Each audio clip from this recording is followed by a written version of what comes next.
अस्सलाम वालेकुम। आज हमारे सामने एक कह सकते हैं एक वैचारिक कुश्ती का ब्यौरा है जो दिल्ली के कॉन्स्टिट्यूशन क्लब में हुई। एक ऐसा सवाल जिस पर सदियों से बहस होती आई है, क्या ईश्वर का अस्तित्व है? बिल्कुल। और इस अखाड़े में दो बहुत बड़े धुरंधर आमने सामने थे। हाँ, एक तरफ थे इस्लामी विद्वान मुफ्ती शमाइल नदवी जो अकल और तर्क की बुनियाद पर अपनी बात रखने आए थे, और दूसरी तरफ थे मशहूर शायर और गीतकार जावेद अख्तर जो खुद को एक नास्तिक कहते हैं और मतलब अपने सवालों की बौछार के लिए जाने जाते हैं। हमारे पास इस 2 घंटे चली बहस का पूरा ब्यौरा है जिसे सौरभ द्विवेदी ने मॉडरेट किया था। और आज हमारा काम सिर्फ ये बताना नहीं है कि किसने क्या कहा। नहीं, बिल्कुल नहीं। हम ये समझने की कोशिश करेंगे कि जब दो बिल्कुल अलग दुनियाएं, एक तर्क की और एक आस्था की, टकराती हैं तो क्या कोई पुल बन भी सकता है या ये हमेशा एक टकराव ही रहेगा? बिल्कुल सही कहा आपने। तो चलिए इस वैचारिक कुश्ती में उतरते हैं और देखते हैं कि तर्क और आस्था के ये दो धुरंधर एक दूसरे के दाव पेच का जवाब कैसे देते हैं। और यहाँ सबसे दिलचस्प बात ये थी कि मुकाबले के नियम वो पहले ही तय कर दिए गए थे। हाँ, मुफ्ती साहब ने शुरुआत में ही एक बड़ा ऐलान कर दिया था और उसी ने एक तरह से पूरी बहस की दिशा तय कर दी। उन्होंने साफ कहा कि मैं ईश्वर के होने को साबित करने के लिए न तो विज्ञान का सहारा लूंगा, अच्छा, और न ही किसी धार्मिक ग्रंथ यानी रेवलेशन का। तो फिर किस चीज का? उनका तर्क था कि विज्ञान सिर्फ भौतिक मतलब फिजिकल दुनिया की चीजों को नाप तोल सकता है, जबकि ईश्वर की हस्ती अभौतिक है, नॉन फिजिकल है। तो विज्ञान सही पैमाना है ही नहीं। और धार्मिक ग्रंथ का जिक्र इसलिए नहीं क्योंकि जावेद साहब उसे ज्ञान का स्रोत नहीं मानते। बिल्कुल, मतलब मुकाबला बराबरी का हो। हाँ, इसलिए उन्होंने खेल का मैदान ऐसा चुना जहां दोनों खिलाड़ी एक ही नियम से खेल सकें, और वो नियम था सिर्फ और सिर्फ लॉजिक का, यानी अक्ल का। और मुफ्ती साहब का दावा था कि उनकी दलीलें 2 और 2 4 की तरह साफ होंगी। यहीं से बहस की असली बुनियाद रखी गई। हाँ, और मुफ्ती साहब ने अपनी पहली दलील एक बड़े ही सरल से उदाहरण से शुरू की। उन्होंने कहा, फर्ज कीजिए कि हम एक ऐसे सुनसान द्वीप पर हैं जहां आज तक कोई इंसान नहीं गया। ठीक है। और वहां हमें रेत पर एक गुलाबी रंग की गेंद मिलती है। हमारे दिमाग में सबसे पहला सवाल क्या आएगा? यही कि ये यहाँ आई कैसे? किसी ने तो बनाया होगा इसे।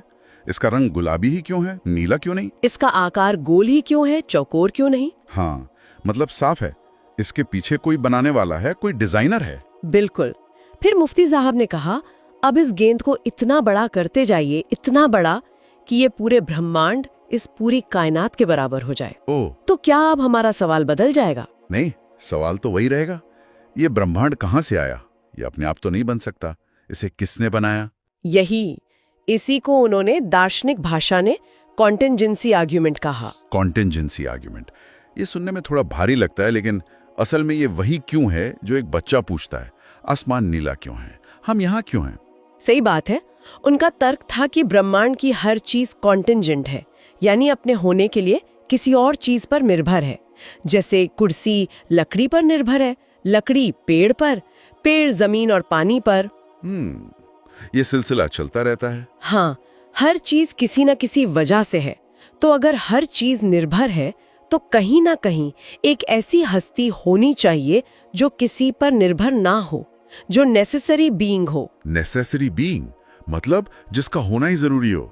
हाँ, जिसके बिना कुछ हो ही नहीं सकता। और यहीं पर वो इन्फिनिट रिग्रेस की बात करते हैं, मतलब कारणों की एक अंतहीन श्रृंखला। बिल्कुल। जैसे इसे किसने बनाया? ए ने। ए को किसने बनाया? बी ने। और बी को सी ने। ये तो कभी खत्म ही नहीं होगा। और मुफ्ती साहब का तर्क था कि ये लॉजिक के खिलाफ है। असल दुनिया में हर चीज का कोई न कोई शुरुआती पॉइंट होता है। आप अनंत तक पीछे नहीं जा सकते। आपको एक पहले कारण या फर्स्ट कॉज पर रुकना ही होगा जो खुद किसी के कारण ना बना हो। और उन्होंने कहा वो पहला कारण, वो नेसेसरी बीइंग, वही ईश्वर है। तो मुफ्ती नदवी ने एक बहुत मजबूत तार्किक ढांचा खड़ा कर दिया। अब गेंद जावेद अख्तर के पाले में थी। उन्होंने इस बनाने वाले के तर्क का जवाब कैसे दिया? जावेद साहब ने इस तर्क पर सीधा हमला करने के बजाय इसे एक ऐतिहासिक नजरिए से देखा। अच्छा। उन्होंने कहा कि ईश्वर का ये विचार कोई नया तो है नहीं। इतिहास में भी लोग ईश्वर को मानते थे, लेकिन उनके ईश्वर अलग थे। कोई जुपिटर को पूछता था, कोई रा को, कोई ज्यूस को। और उन्हें मानने वाले भी अपने समय के बहुत बुद्धिमान लोग थे। बिल्कुल, बहुत काबिल लोग थे। लेकिन आज वो देवता कहाँ है? वो सब कहानियों में सिमट कर रह गए। तो उनका इशारा ये था कि जैसे आज हम एक ईश्वर मान रहे हैं, क्या पता कल वो भी एक कहानी बन जाए। हाँ, और यहीं से वो आस्था यानी फेथ और विश्वास यानी बिलीफ के बीच एक बहुत जरूरी फर्क बताते हैं। ये बहुत दिलचस्प पॉइंट था उनका। उन्होंने कहा कि मुझे विश्वास है कि नॉर्थ पोल मौजूद है, लेकिन इस पर मेरी आस्था नहीं है। क्यों? क्योंकि नॉर्थ पोल के होने के सबूत हैं, तर्क हैं, सैटेलाइट तस्वीरें हैं। मतलब अगर कोई कहे कि नॉर्थ पोल नहीं है तो मैं उसे सबूत दिखा सकता हूँ। हाँ, और यहीं पर वो धर्मों पर अपना सबसे बड़ा सवाल दागते हैं। वो कहते हैं कि हर धर्म आपसे विश्वास नहीं, आस्था मांगता है। आस्था का मतलब ही है कि जहाँ कोई सबूत ना हो, कोई गवाह ना हो, कोई लॉजिक काम ना करे, हाँ, फिर भी तुम मानो। और फिर वो एक चुभता हुआ सवाल पूछते हैं, तो फिर मूर्खता क्या है? बिल्कुल, उनका तर्क ये था कि आस्था एक ऐसा यकीन है जिसे साबित करने की जरूरत ही नहीं समझी जाती। अगर आप किसी चीज को साबित कर सकते तो वो विश्वास बन जाती, तो उसके लिए आस्था की जरूरत ही नहीं पड़ती। वो जरूरत ही नहीं पड़ती। तो उनके नजरिए में आस्था जो है वो तर्क के मैदान से बाहर निकल जाने का एक रास्ता है। तो एक तरफ मुफ्ती साहब हैं जो कह रहे हैं कि तर्क का रास्ता सीधा ईश्वर तक जाता है, और दूसरी तरफ जावेद साहब कह रहे हैं कि धर्म तो आस्था के नाम पे तर्क को दरवाजे पे ही छोड़ देने को कहता है। ये तो बिल्कुल दो अलग अलग दिशाएं हैं। बिल्कुल। और ये बौद्धिक बहस कब एक बहुत ही भावुक और तीखे मोड़ पर आ गई जब जावेद साहब ने दुनिया में मौजूद नाइंसाफी और दुख का सवाल उठाया। हाँ, ये वो सवाल है जो शायद हर सोचने वाले इंसान को कभी न कभी परेशान करता ही है। उन्होंने कहा कि कुदरत में, प्रकृति में कोई इंसाफ नहीं है।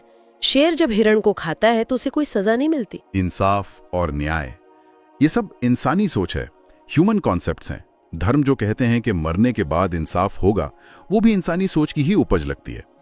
और फिर उन्होंने वो सवाल पूछा जो उस हॉल में मौजूद हर किसी के दिल को छू गया होगा। उन्होंने कहा, अगर एक सर्वशक्तिमान यानी ऑल पावरफुल और दयालु यानी मर्सीफुल ईश्वर है, तो गजा में बच्चे क्यों मर रहे हैं? वो कुछ करता क्यों नहीं? इस एक सवाल ने बहस को फलसफे की ऊंचाइयों से उतारकर जमीन की कड़वी हकीकत पर पटक दिया। ये एक ऐसा सवाल है जिसका जवाब देना बहुत मुश्किल है। ये सिर्फ एक बौद्धिक सवाल नहीं रह जाता, ये दिल को चुभने वाला सवाल बन जाता है।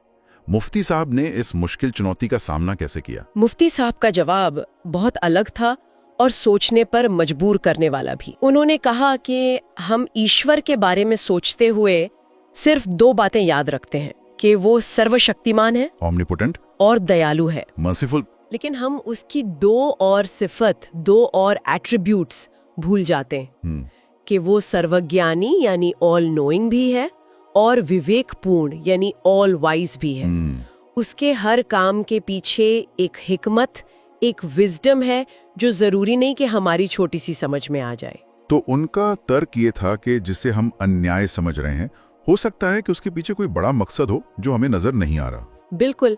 उन्होंने कहा कि ये दुनिया एक इम्तिहान है, एक परीक्षा की जगह, और किसी भी परीक्षा के लिए दो चीजों का होना जरूरी है, अच्छाई और बुराई। अगर सिर्फ अच्छाई होगी तो इम्तिहान कैसा? सही बात है। और फिर उन्होंने स्वतंत्र इच्छा यानी फ्री विल का तर्क दिया। उन्होंने कहा कि ईश्वर ने इंसानों को सही और गलत चुनने की आजादी दी है। अच्छा। गजा में जो हो रहा है वो ईश्वर का हुक्म नहीं, बल्कि इंसानों द्वारा अपनी फ्री विल के गलत इस्तेमाल का नतीजा है। लेकिन यहीं पर जावेद साहब ने एक और पैना सवाल पूछा जो फ्री विल के तर्क की कमजोरी को उजागर करता है। उन्होंने कहा कि अगर एक आदमी अपनी फ्री विल का इस्तेमाल करके मेरा कत्ल कर दे तो मेरी मौत का जिम्मेदार कौन है, वो इंसान या ईश्वर?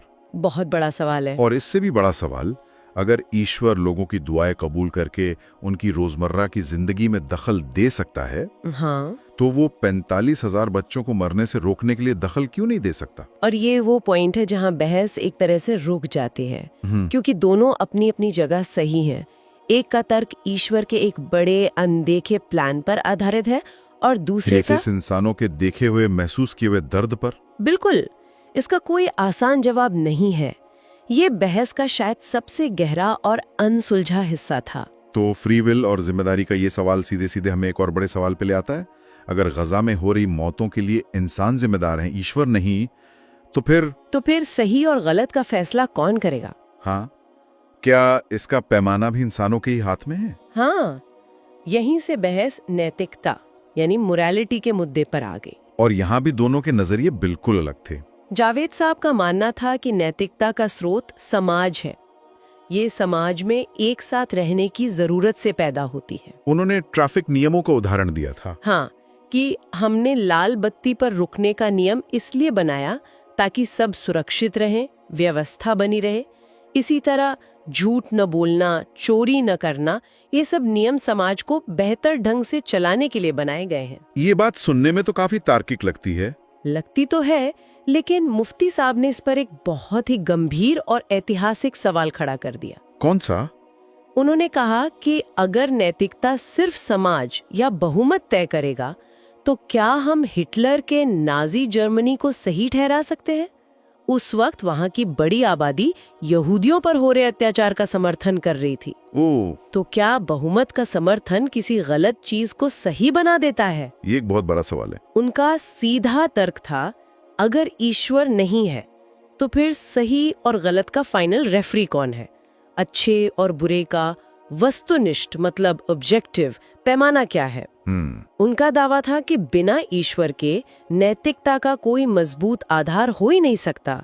वो हमेशा व्यक्तिपरक मतलब सब्जेक्टिव रहेगी, जो समाज और समय के साथ बदलती रहेगी। तो एक तरफ जावेद साहब कह रहे हैं कि नैतिकता एक मानवीय आविष्कार है जो हमारे विकास का हिस्सा है, और दूसरी तरफ मुफ्ती साहब का कहना है कि नहीं, नैतिकता एक दिव्य आदेश है जो बदलता नहीं। बिल्कुल, और इसके बिना हम किसी भी बड़ी बुराई को सही ठहराने का खतरा मोल लेते हैं। तो अगर हम इस पूरी चर्चा को समेटें तो दो बिल्कुल अलग विश्व दृष्टि यानी वर्ल्ड व्यूज का टकराव दिखता है। साफ तौर पर एक तरफ मुफ्ती नदवी का तर्क है, जो इस जटिल और व्यवस्थित ब्रह्मांड को देखकर कहता है कि इसका अस्तित्व एक नेसेसरी बीइंग यानी ईश्वर के बिना असंभव है, और वही ईश्वर अच्छे बुरे का अंतिम पैमाना है। और दूसरी तरफ जावेद अख्तर हैं, जिनका तर्क है कि ईश्वर की पूरी अवधारणा एक ऐसी आस्था पर टिकी है जो सबूत और तर्क की मांग ही नहीं करती। वो दुनिया में मौजूद नाइंसाफी और दुख को एक सर्वशक्तिमान और दयालु ईश्वर के अस्तित्व के खिलाफ सबसे बड़े सबूत के तौर पर पेश करते हैं, और नैतिकता को इंसानी समाज की जरूरत से उपजी एक व्यवस्था मानते हैं। दिलचस्प बात ये थी कि दोनों ने एक दूसरे के तर्कों का जवाब तो दिया, लेकिन कोई भी अपनी मूल स्थिति से 1 इंच भी नहीं हिला। हाँ, ये मैंने भी महसूस किया। मुफ्ती साहब बार बार अपनी पहली दलील कॉन्टिंजेंसी आर्गुमेंट पर लौटते रहे, जैसे कह रहे हों कि पहले इस बुनियादी सवाल का जवाब दो। और जावेद साहब बार बार आस्था की प्रकृति और बुराई की समस्या पर जोर देते रहे, जैसे कह रहे हों कि आपकी दलीलें दुनिया की हकीकत से मेल नहीं खाती। सही। ये बहस कोई नतीजा तो नहीं दे पाई, लेकिन हमारे सोचने के लिए कई सवाल जरूर छोड़ गई। जावेद साहब ने जाते जाते एक बहुत मजेदार बात कही। क्या? तो उन्होंने कहा कि दुनिया में जितने भी धार्मिक लोग हैं वो एक ईश्वर को मानते हैं और बाकी हजारों देवी देवताओं को नहीं मानते। एक नास्तिक बस उनसे एक कदम आगे, वो उसे एक को भी नहीं मानता। हाँ। तो 90% मामलों में तो एक धार्मिक व्यक्ति भी नास्तिक ही होता है। ये दिलचस्प नजरिया है। वहीं दूसरी ओर मुफ्ती साहब का वो सवाल भी पीछा नहीं छोड़ता। कौन सा? कि अगर अच्छाई और बुराई का पैमाना सिर्फ समाज या बहुमत तय करेगा, तो क्या हम किसी भी बड़े से बड़े अन्याय को सिर्फ इसलिए सही मान लेंगे क्योंकि उसे ज्यादा लोग सही कह रहे हैं? और इतिहास गवाह है कि बहुमत अक्सर गलत होता है। बिल्कुल। वाकई ये एक ऐसी चर्चा है जिसका कोई एक आसान जवाब शायद मुमकिन ही नहीं है, लेकिन इन सवालों से जूझना ही शायद इंसान होने का हिस्सा है। ये हमें अपनी समझ की हदों तक ले जाता है। बिल्कुल। और ये बहस हमें सोचने के लिए एक और बिंदु देती है, क्या तर्क और आस्था हमेशा एक दूसरे के दुश्मन होते हैं, या वो एक ही सच्चाई तक पहुंचने के 2 अलग-अलग रास्ते हो सकते हैं? ये सवाल हम अपने सुनने वालों के लिए